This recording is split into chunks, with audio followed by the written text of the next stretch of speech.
high priest asked Jesus, "Are you the Christ, the Son of the Blessed?" And Jesus said, "I am, and you will see the Son of Man seated at the right hand of power and coming with the clouds of heaven." And the high priest tore his garments and said, "What further witnesses do we need? You have heard his blasphemy. What is your decision?" And they all condemned him as deserving death.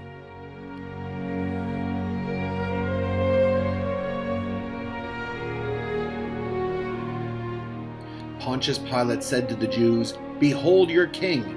They cried out, "Away with him! Away with him! Crucify him!" Pilate said to them, "Shall I crucify your king?" The chief priests answered, "We have no king but Caesar." So he delivered him over to them to be crucified. So they took Jesus, and he went out, bearing his own cross.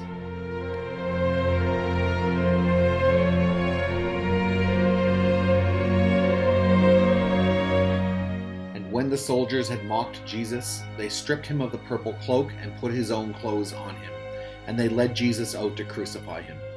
And they compelled a passerby, Simon of Cyrene, who was coming in from the country, the father of Alexander and Rufus, to carry his cross. And they brought him to the place called Golgotha, which means place of a skull.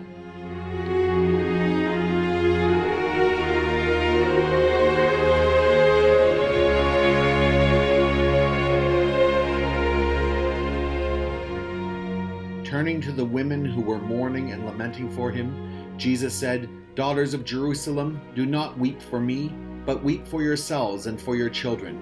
For behold, the days are coming when they will say, 'Blessed are the barren and the wombs that never bore and the breasts that never nursed.' Then they will begin to say to the mountains, 'Fall on us,' and to the hills, 'Cover us.' For if they do these things when the wood is green, what will happen when it is dry?"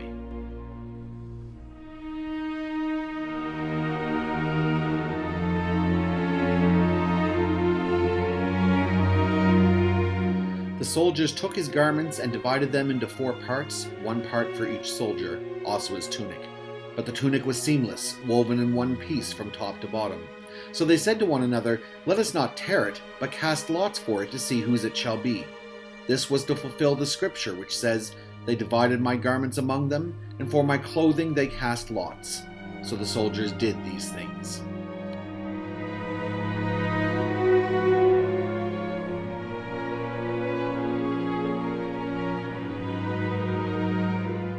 And when they came to the place that is called the Skull, there they crucified Jesus and the criminals, one on his right and one on his left. And Jesus said, "Father, forgive them, for they know not what they do."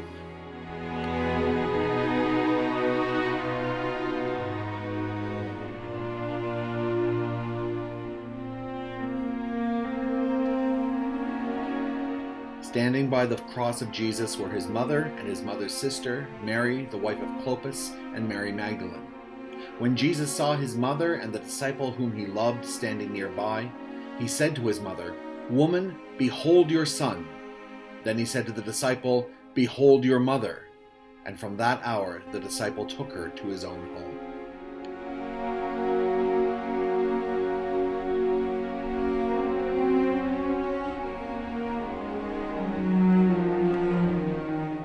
Now from the 6th hour there was darkness over all the land until the 9th hour. And about the 9th hour Jesus cried out with a loud voice, saying, "Eli, Eli, lama sabachthani?" That is, my God, why have you forsaken me?" And some of the bystanders hearing it said, "This man is calling Elijah." And one of them at once ran and took a sponge, filled it with sour wine, and put it on a reed and gave it to him to drink. But the others said, "Wait, let us see whether Elijah will come to save him." And Jesus cried out again with a loud voice and yielded up his spirit.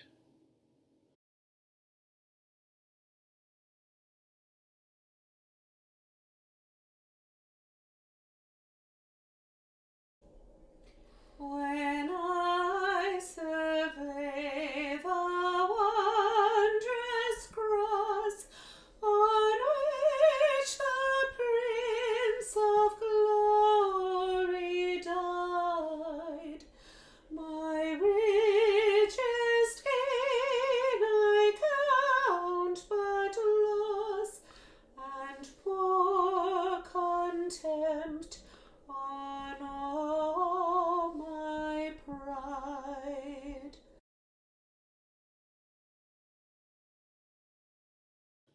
And behold, the curtain of the temple was torn in two from top to bottom, and the earth shook, and the rocks were split.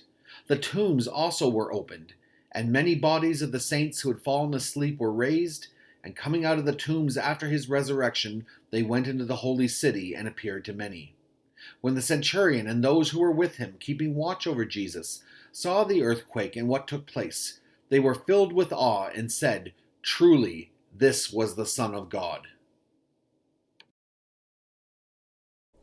Were the whole realm of nature mine, that were an offering far too small. Love so amazing, so divine, demands my soul, my